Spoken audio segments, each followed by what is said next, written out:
I'm going to describe how in df-h it comes up with this available number here. So in my case, I've got a Kingston SSD 240 gigabyte, and it shows I have 2.5 gigs free on that drive using df-h. But if you've ever typed df without that h, without that dash h, you see this meaningless looking number here, 5140.256. And so I'm just going to explain that very briefly. Most people take it for granted in computing if they've been doing this for a while, but what that is the number of 512 byte blocks.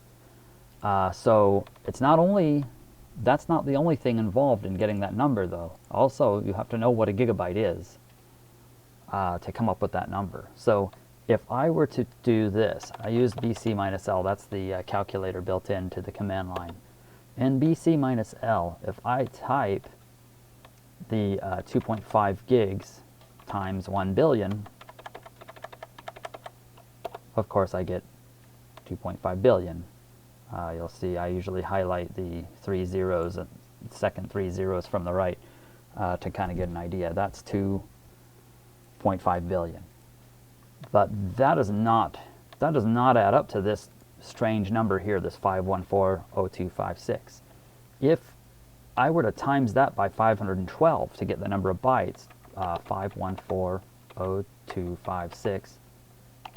Can I hit enter a few times? Okay, yeah, I get some space. 5140256 times 512.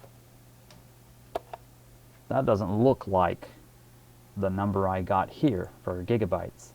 That's 263181172. So you'll see it's always off a little, and that's the question I'm answering really is, why are these off a little? That's just a matter of knowing what a gig is. And you know what a K is. Everybody knows that a K is 1024. And a meg is 1024 times 1024. A gig is 1024 times 1024 times 1024. So now I can do this. I can take that number, that 263181172, divided by my 1073741.824, and I've got 2.45, which by normal rounding techniques rounds up to 2.5 gigs. That's how DF produces this 2.5 gigs when you do df-h. Incidentally, there's also another df option, df-k, which shows a number of kilobytes, 1024 byte blocks. You can see they show it right here.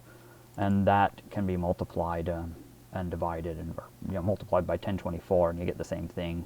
It's probably just half of this other number we got, this 5140256.